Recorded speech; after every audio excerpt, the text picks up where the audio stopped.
কি অবস্থা? আমার শেষ। বেরোবা কম? আপনি জল করবেন। আচ্ছা, বাইক কি বাই করতে পারবা? মনে হয় না বাইক বাইর করতে পারবা। তারপর তুমি চাবি নিয়ে বেরো, যদি পসিবল হয় তাহলে বাইক নিয়ে বেরোবো, আর না হলে তো যেটা প্ল্যান করছো ওইটাই।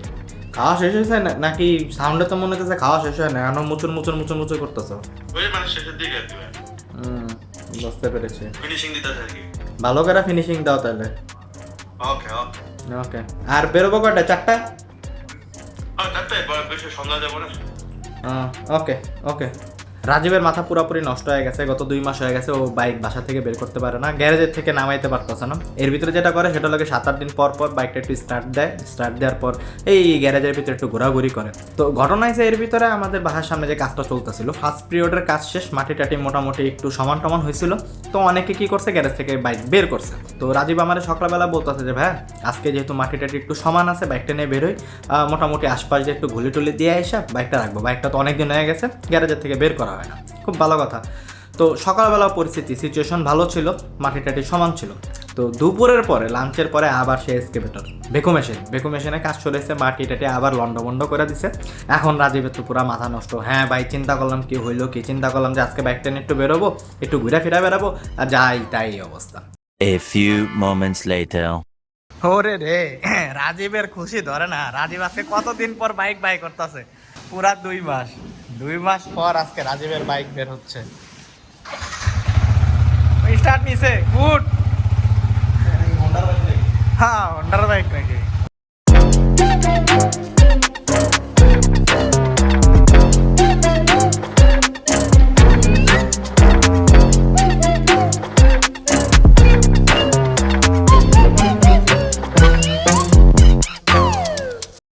আমারটা নিয়ে আমি মোটামুটি ভালো টেনশন ছিলাম, বিকজ অফ লাস্ট টাইম যখন বাইক স্টার্ট দিই তখন বাইকে এক চান্সে স্টার্ট নেয় নাই, 2-3 বার ট্রাই করার পর বাইক স্টার্ট নিছে। আগে ইউজুয়ালি দেখা যেত প্রতিদিনই বাইক বের করা হইতো, বাট এখন মোটামুটি 3-4-5-6-7 দিন পরেও বাইক বের করা হইতেছে, যার কারণে ব্যাটারি আবার দুর্বল হয়ে গেছে। আমি ব্যাটারি চেঞ্জ করছি কত 4-5 মাসও মনে হয় নাই, 4-5 মাস হয়েছে ব্যাটারিটা চেঞ্জ করছে, একবারে নতুন ব্যাটারি। কিন্তু ওই যে না চলতে চলতে ব্যাটারি আস্তে আস্তে দুর্বল হয়ে যেতেছে। এখন রেগুলার বেসিসে চালানোর উপায়ও নাই। এই যে আমার সামনে রাজীব বাবু 2 মাস পর এই যে রাস্তায় নিজে বাইক চালাইতেছে, 2 মাস পর। রাজীবের খুশি আজকে দেখে, রাজীবের মতো খুশি মনে আজকে আর কেউই নেই। আজকে 2 মাস পর বাইক চালাইতেছে নিজে। না, এর ভিতরে আমার এক্সমোশন চালাইছে, এক্সমোশন মাঝে মাঝে চালাইতে দেই ওরে আমি। কোনো জায়গায় গেলে দেখা গেছে আমি কই ভাই নাও তুমি একটু চালাও, তাও এটা খুব কম। দেখা গেছে 10 দিনের ভিতরে একদিন আমি ওরা এক্সমোশন চালাইতে দেই। আর সবচেয়ে বড় কথা, আমার ভাই বাইকের পিছনে বয়ে থাকতে ভালো লাগে না, একবারে মানে বাজে লাগে, একবারে মানে সিরিয়াস অকওয়ার্ড লাগে।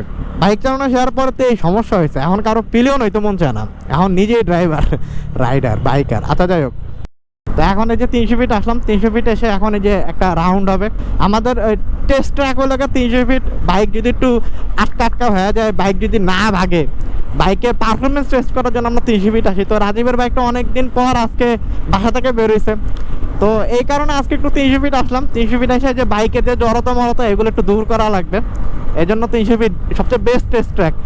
যদিও 300 ফিট এখন আর আগের মতো ফাঁকা নাই। আর আমরা যেই টাইমটা আসছি, এখন কটা বাজে, এখন বাজতেছে প্রায় 15-5টা, অফিস টাইম শেষ। এখন আর 300 ফিট ফাঁকা পাওয়ার কথা না, ফাঁকা পাওয়া যাবেও না। সো কিছু করার নাই, এর ভিতরে চালাইতে হবে, এর ভিতরেই পারফরমেন্স টেস্ট করা লাগবে।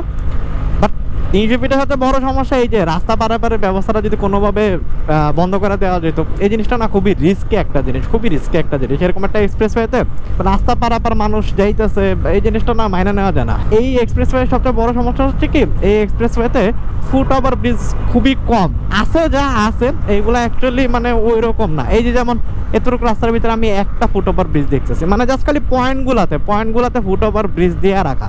বাট আমাদের নিজেদের সচেতন হইতে হবে, আমাদের মাথায় রাখতে হবে এইটা একটা এক্সপ্রেসওয়ে, এখানে টপ সর্বোচ্চ লিমিট হলে 80, এই রাস্তা কেউ 80-তে টানে না, এর উপরেই টানে 120-2500 যায়। সো রাস্তা পার যদি হয় লাগে আমাদের ওইভাবে চিন্তা ভাবনা কইরা মাথা ঠান্ডা রেখে রাস্তা পার হওয়া উচিত। হঠাৎ করে ফুস করে দৌড় দিয়ে গেলাম, জিনিসটা এরকম না। এরকম করলে যে গাড়ি চালাইতেছে তারও সমস্যা, যে দৌড় দেওয়া পার হইতেছে তারও সমস্যা 2 দিক দিয়ে। সুতরাং এগুলা করা যাবে না। যারা আছেন ভাই এই আশেপাশে, তাদের বলবো একটু দেখা শুনা রাস্তাঘাট পার হন ভাই। দেখা গেছে আপনার লাইগা আপনি তো নিজে মরবেন আমাকেও নিয়ে এই মরবেন।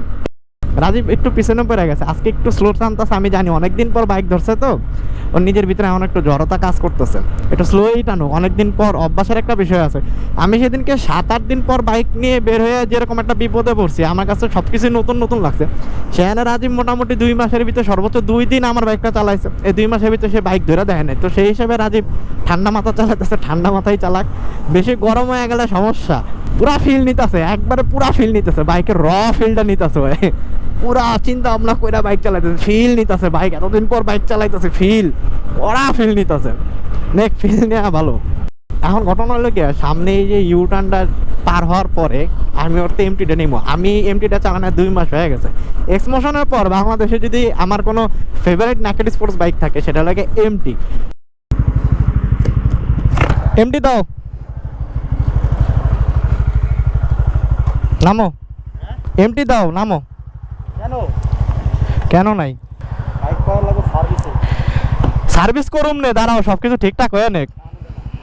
টান উঠবো, এ জড়তাতে মাত্র উঠছে, টান উঠবো না। আরে ভাই মন খারাপ করো না, 2 মাস ধরে না খাইয়া আছে। রাজীব কইতাছে ভাই বাইকের টান কমে গেছে, বাইক সার্ভিস করানো লাগবো।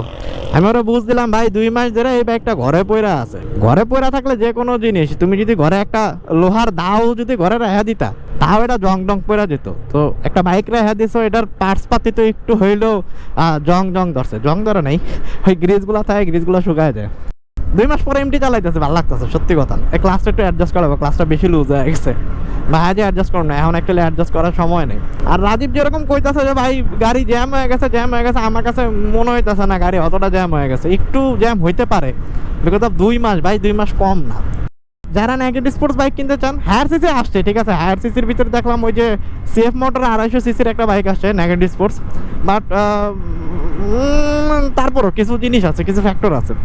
তো যারা নেকেড স্পোর্টস বাইক কিনতে চাইতেছেন তাদের এখনও মানে এই 2টা বাইক ডেঙ্গা যে কোনো বাইক নেবেন এরকম বাইক এখনও আমার বিশ্বাস বাংলাদেশের মার্কেটে এখনও আসে না। হ্যাঁ ভবিষ্যতে আসতে পারে, বাট এখন পর্যন্ত এই 2টা বাইকই এক্সেসারও আছে, এক্সেসার বাইকটাও খুব জোস। এক্সেসারের একটা সমস্যা হলে কি, এক্সেসারের এবিএসটা নাই।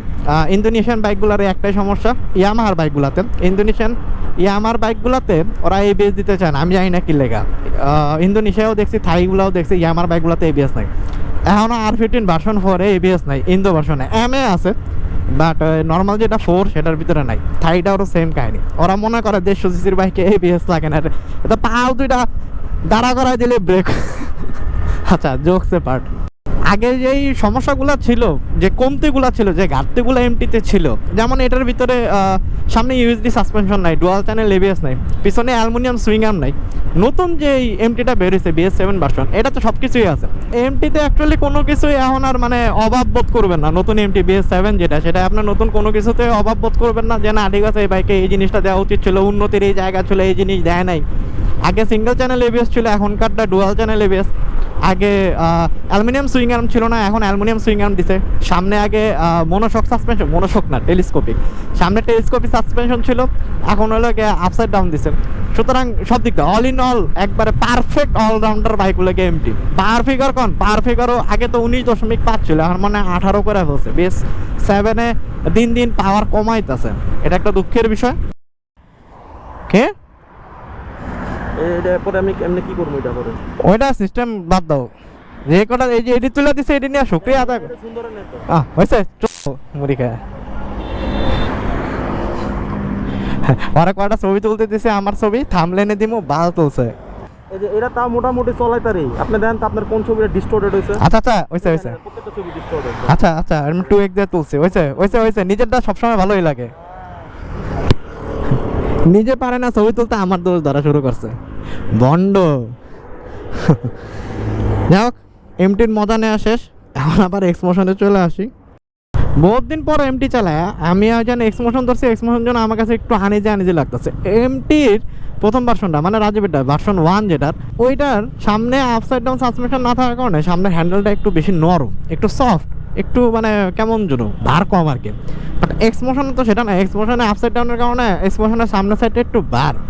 তো অনেকদিন পর এমটি চালাইছি, তো এখন এই যে এক্স মোশন হাতে নিছি কেমন জন্য অকওয়ার্ড লাগতেছে, মনে হইতেছে অনেকবার গাড়ির হ্যান্ডেল ঘুরাইতে অনেক প্রবলেম হইতেছে। যাই হোক, ব্যাপার না। তবে দুঃখের বিষয় হচ্ছে যে এই যে আজকে যে আবার গ্যারেজে ঢুকাবে, সামনে 2-3 মাসের ভিতরে আবার বের করতে পারে কিনা সন্দেহ। দ্বিতীয়বারের মতো আবার রাস্তা খোদাই কর্মসূচি হাতে নেওয়া হয়েছে। এখন পুরোপুরি রাস্তা কমপ্লিট না হওয়া পর্যন্ত মোস্ট প্রবাবলি আর বাইক বের করতে পারতেছে না রাজীব। আজকেই বেকো যেরকম যে জায়গায় দাঁড়ানো দেখলাম, তাতে আমাদের সামনে রাস্তার একবারে মাটি তুলে সারখার করে ফেলবে। সুতরাং বাইক বের করার আর পসিবিলিটি নাই। যতদিন পর্যন্ত রাস্তা একবারে পারফেক্টলি কমপ্লিট না হবে ততদিন পর্যন্ত মোস্ট প্রবাবলি আরও বাইক বের করতে পারবে না। যেটা একটা দুঃখের সংবাদ। আচ্ছা যাই হোক, দুঃখের সংবাদ লাস্টে দিলাম। যাই হোক, এখন ব্লগ শেষ করি। So that's all for today. দেখা হচ্ছে সামনের ভিডিওতে। সে পর্যন্ত সবাই ভালো থাকুন, সুস্থ থাকুন। চাও।